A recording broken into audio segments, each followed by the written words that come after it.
Rebonjour, chers frères et sœurs. Nous sommes donc à l'après-midi du 29 février 2024 et nous allons lire l'évangile de Jésus-Christ, notre Seigneur, le Fils de Dieu. Nous avons eu le détail pourquoi il est appelé Seigneur, pourquoi il est appelé Fils de Dieu et Fils de David. Ici, nous sommes à la page 93 et le titre c'est « Parabole sur la tâche du serviteur ou de la servante ». Et nous allons lire.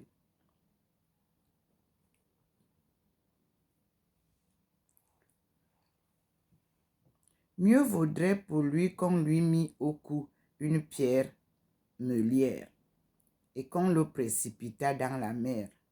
Je ne sais pas à qui. Nous allons donc commencer la lecture par Maldona et d'autres commentateurs catholiques estiment que les 4 groupes d'enseignements contenus dans les 10 premiers versets de ce chapitre n'ont de lieu ni entre eux, ni avec ce qui précède, ni avec ce qui suit. Il serait venu ainsi isolé et fragmentaire entre les mains de Saint Luc, qui n'a point voulu les perdre et les a réunis avant de poursuivre le récit du dernier voyage de notre Seigneur vers Jérusalem. Ici, j'ai introduit parce que c'est en face. Alors, ici, Luc dit, Luc chapitre 17, verset 1, c'est pour enchaîner avec le chapitre 17 qui va continuer. Donc, on commence avec le chapitre 17 de Luc, verset 1, et ça va suivre. Et il dit à ses disciples, 2 points. Il est impossible que ne se produisent pas des scandales. Mais malheur à celui par qui ils arrivent. 2. Mieux vaudrait pour lui qu'on lui mît au cou une pierre meulière et qu'on le précipitât dans la mer, plutôt que de scandaliser un seul de ses petits. 3. Prenez garde. 2 points. Si votre frère a péché contre vous, reprenez-le. Et s'il se repent, pardonnez-lui. Et alors, même qu'il lui arriverait 7 fois par jour de péché contre vous, si 7 fois le jour, il revient à vous disant « Je me repens », pardonnez-lui. On va donc écouter maintenant le commentaire de celui qui a écrit le livre en suivant, comme on a dit, mieux vaudrait pour lui qu'on lui mît au cou une pierre meulière et qu'on le précipitât dans la mer, plutôt que de scandaliser un seul de ses petits. Alors, veillez sur vous.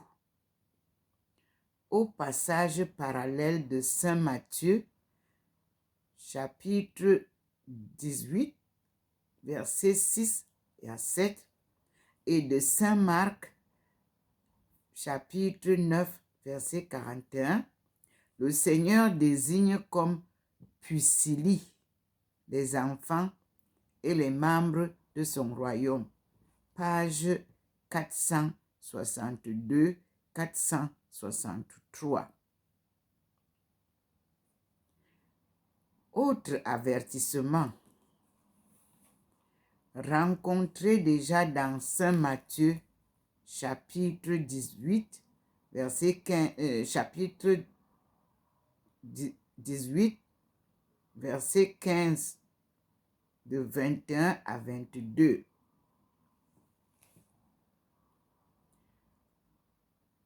Et le texte 1 de la page 505.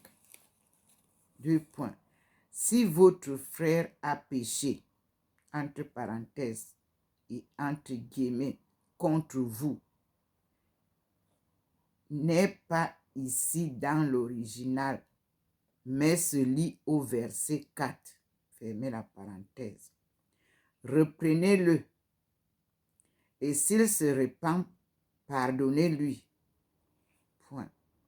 Et alors, même qu'il lui arriverait 7 fois le jour de péché contre vous, si 7 fois le jour il revient à vous et exprime son regret, vous lui pardonnerez. Point. En d'autres termes, pardonnez toujours et sans mesure. Point à la ligne. Nous passons donc à Luc, chapitre 17, verset 5, c'est-à-dire la suite de ce que nous avons lu tout à l'heure. Et les apôtres dirent au Seigneur, 2 points, augmentez en nous la foi. Le Seigneur dit, verset 6, si vous aviez la foi gros comme un grain de sénévé,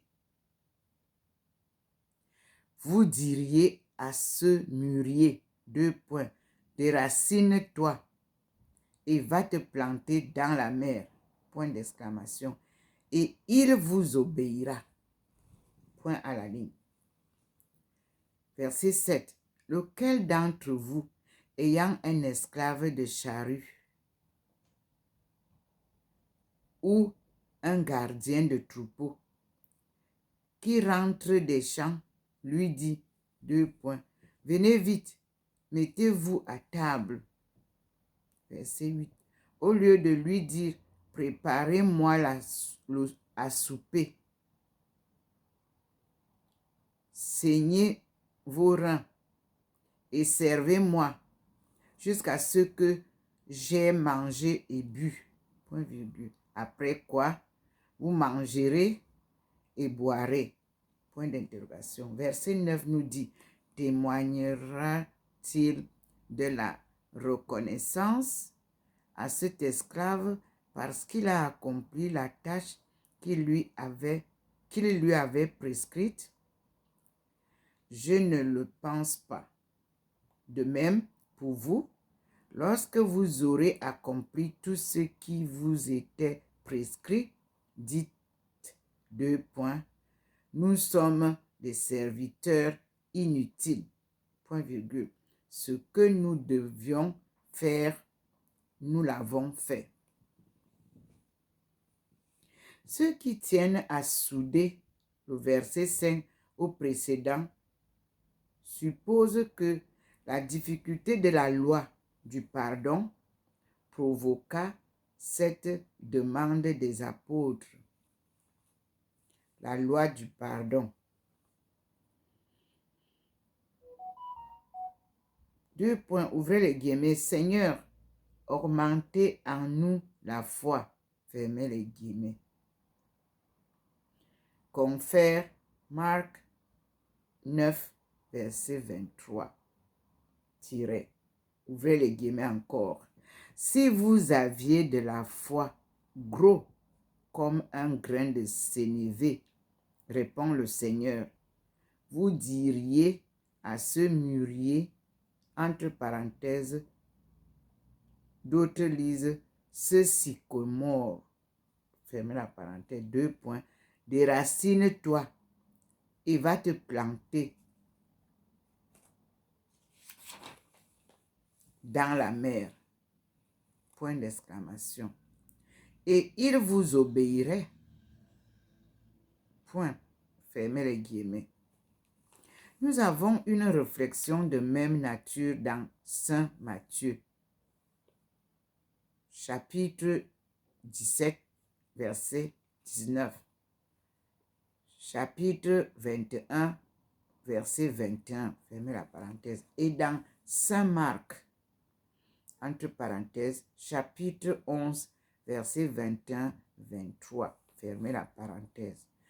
On était peut-être au bord de la mer de Galilée et le Seigneur pouvait désigner du geste un arbre voisin. 2 points.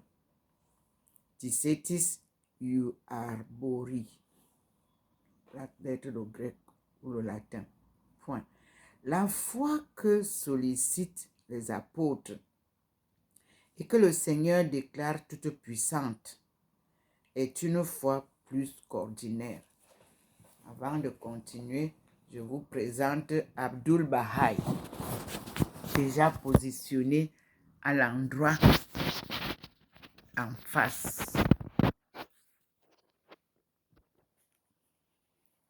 À l'endroit où se trouve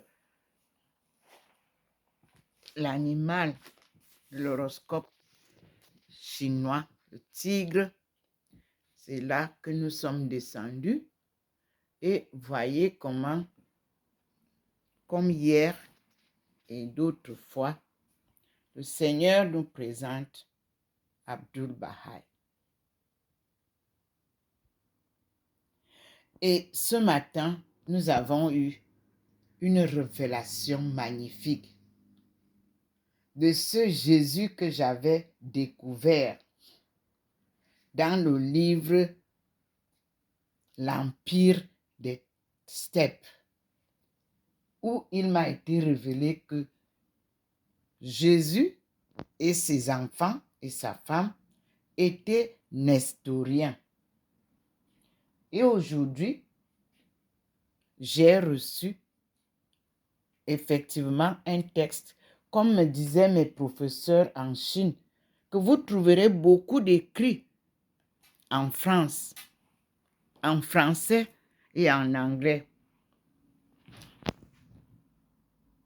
La Perse me réserve des surprises formidables.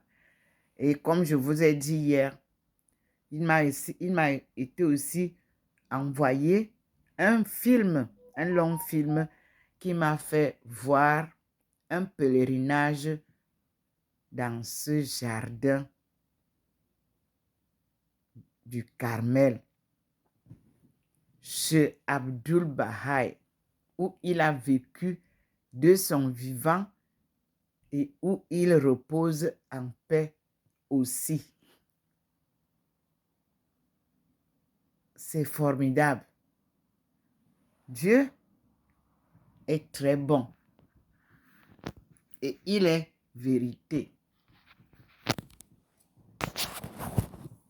Donc nous continuons la lecture. Nous allons découvrir beaucoup de choses qui nous ont été cachées de ce Jésus qui nous a tant aimés. Pardon. Et surtout, sa marche, ses enseignements. Alors nous continuons la lecture. On était peut-être au bord, donc on a dit, on était peut-être au bord de la mer de Galilée et le Seigneur pouvait désigner du geste un arbre voisin.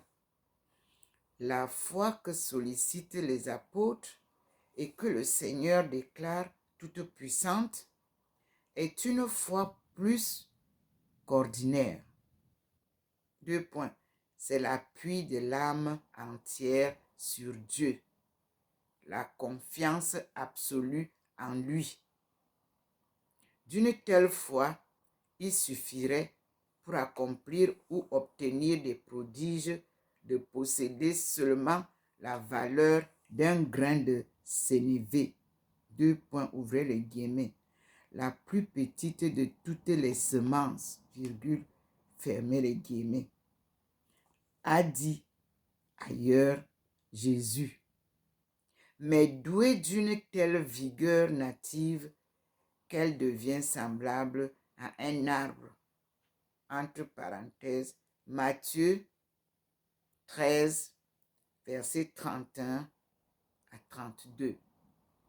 Fermez la parenthèse à la ligne.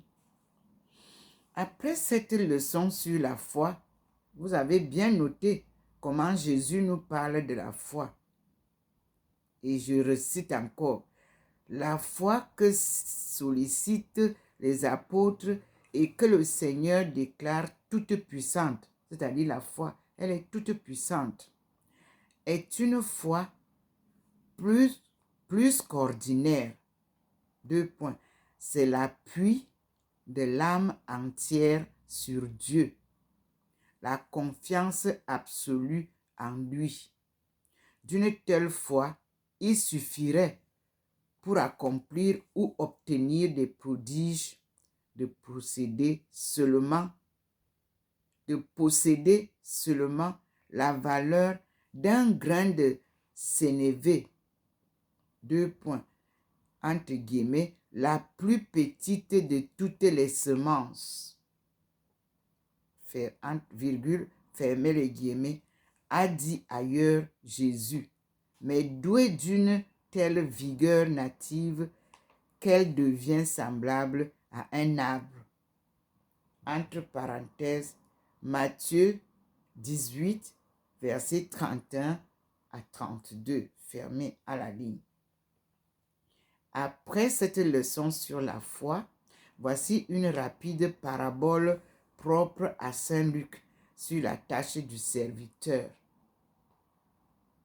Point.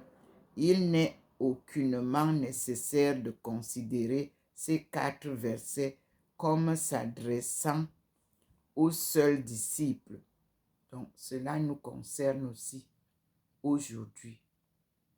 2 point virgule, c'était une parenthèse que j'ajoute. La matière même laisse entendre que c'était aux riches et aux gens aisés de l'auditoire que parlait le Seigneur. Point. Vous avez, virgule, dit-il, un esclave à la charrue ou qui garde les troupeaux. Point virgule. Il rentre des champs. 2 points. Quel est celui d'entre vous qui s'empresse auprès de lui et lui dit 2 points. Venez vite et mettez-vous à table. Point d'exclamation, fermez les guillemets.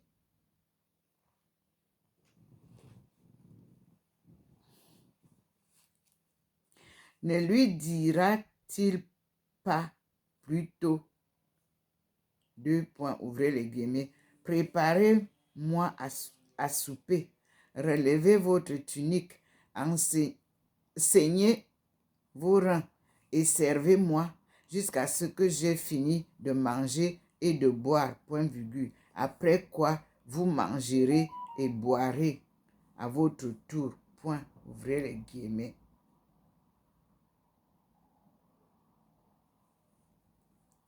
C'est la condition de l'esclave. 2 points.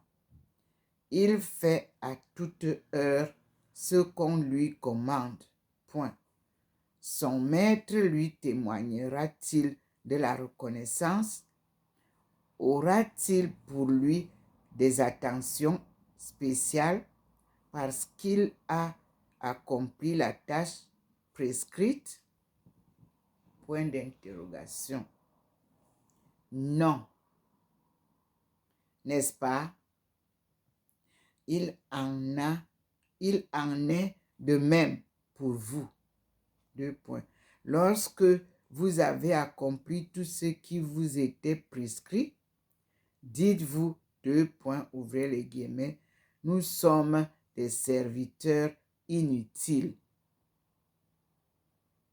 Point, virgule. Ce que nous devions faire, nous l'avons fait. Point. Fermez les guillemets, tirez. Cette leçon d'humilité n'est-elle pas surtout à l'adresse des pharisiens?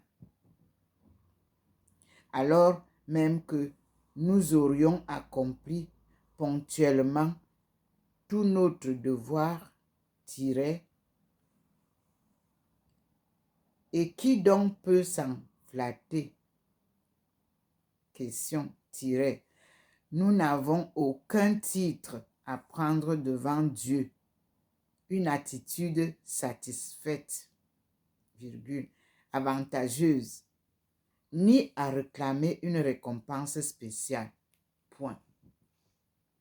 Le serviteur qui veut plaire à son maître et entrer dans sa faveur ajoute quelque chose à son service obligé. Point. Pardon. Nisi, abudeverit,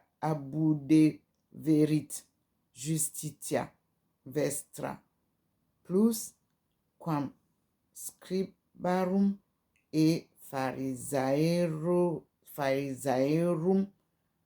non enstrabitis in regnum caelorum. Vous lirez cela dans Matthieu 20. Matthieu 5, verset 20. Voir la parabole des mines. 2 points. Luc 19, verset 11 à 27. 1 Corinthiens, verset 9 à 18.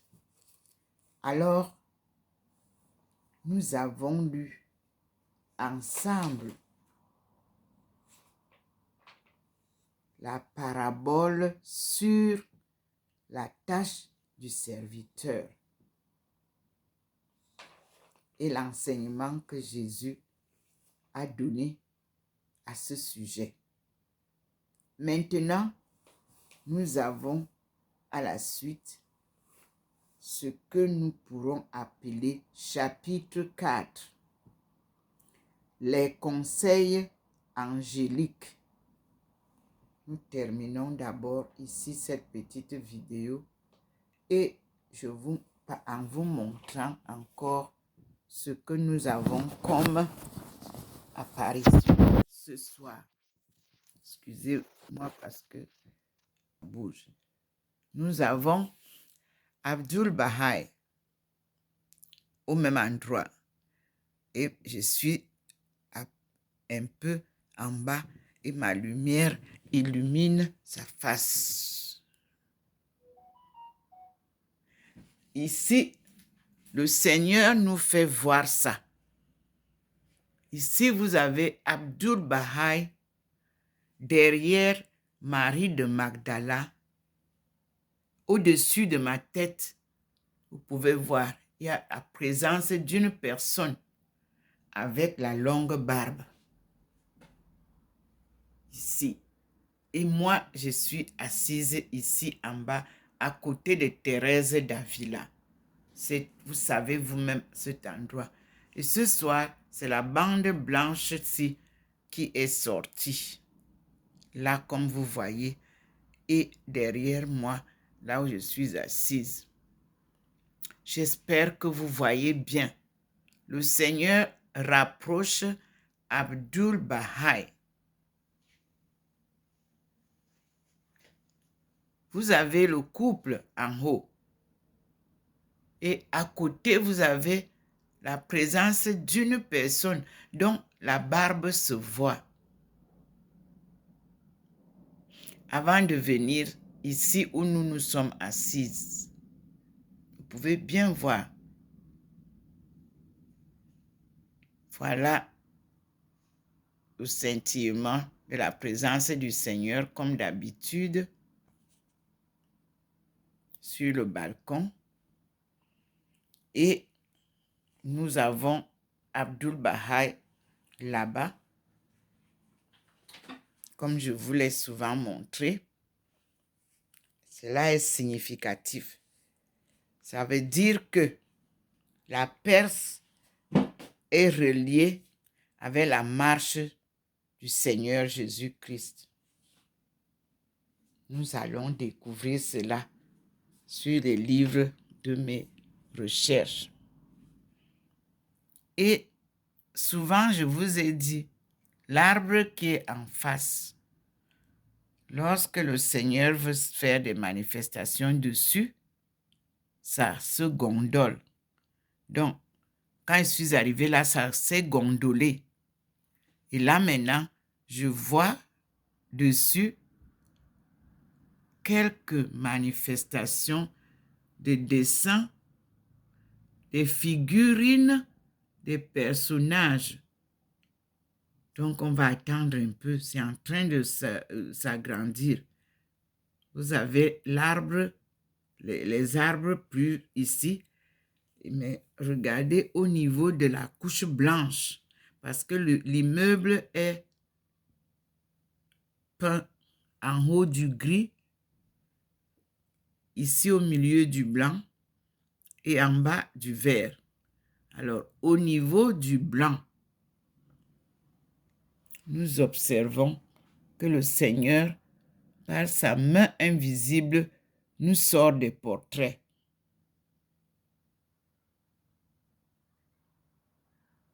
J'espère que vous allez voir parce que moi je suis devant l'arbre, je suis devant l'immeuble et je vois bien.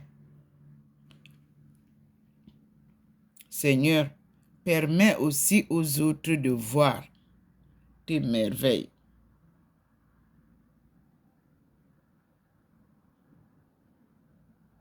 C'est des figures, des personnes que je vois.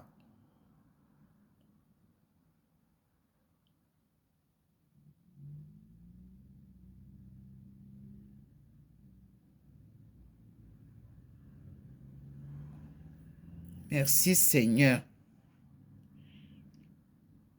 Ça a gondolé. J'ai dit, hein, il va avoir probablement quelque chose là. Et ça n'a pas loupé. Cet après-midi, nous sommes devant la main invisible qui nous fait des portraits sur le mur en face de notre immeuble. Et nous disons merci au Seigneur. C'est magnifique. Le Seigneur nous montre beaucoup de choses.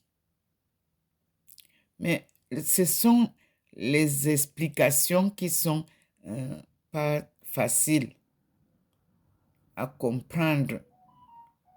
Mais je prie toujours que le Seigneur m'aide, m'inspire les explications. Ce que je peux expliquer, j'explique. Ce que je ne peux pas, je n'explique pas. Même au niveau de la couleur verte, il y a aussi manifestation.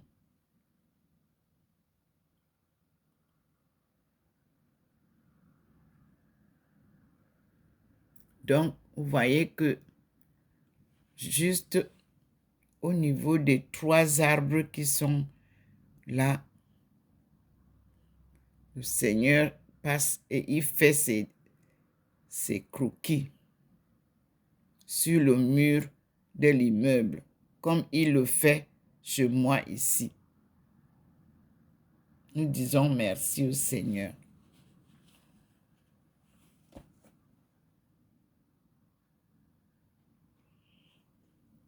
Nous revenons à la maison et nous saluons Abdul Bahaï.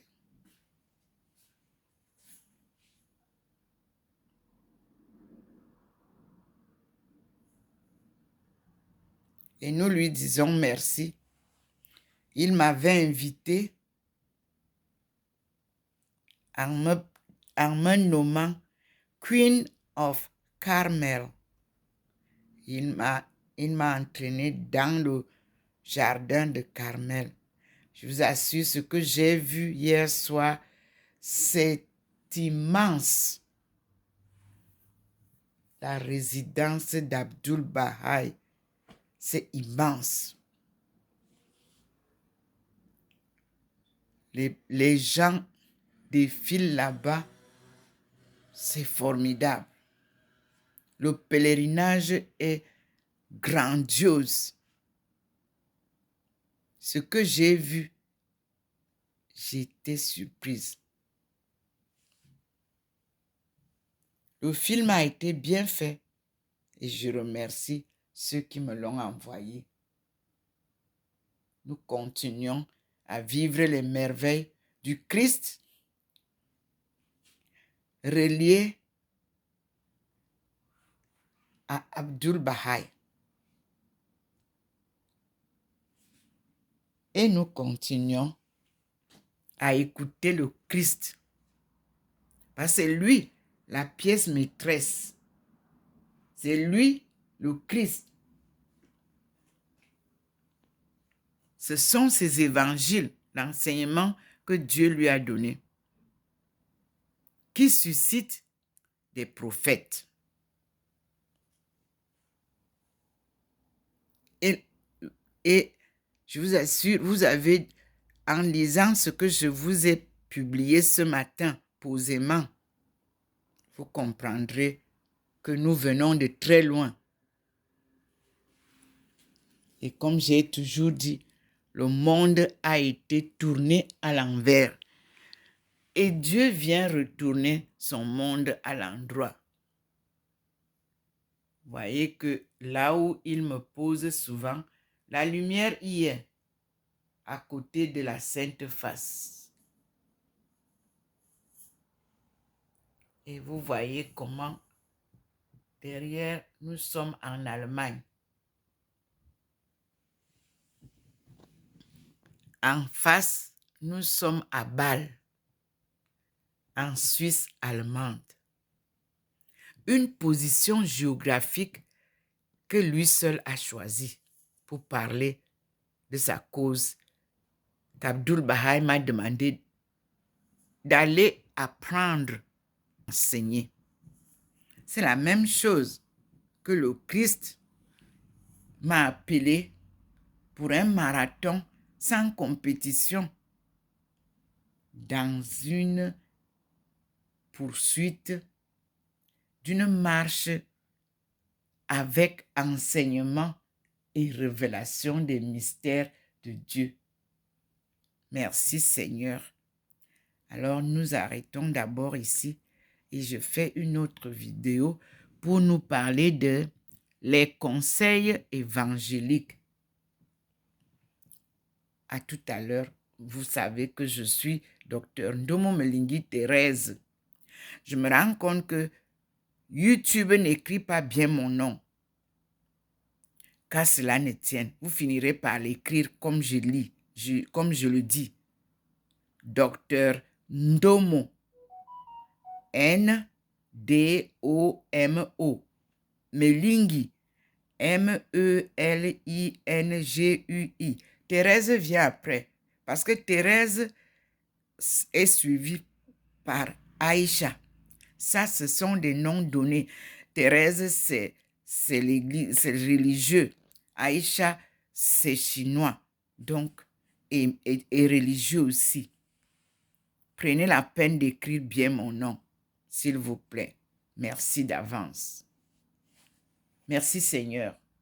Une soirée nouvelle commence. À tout à l'heure.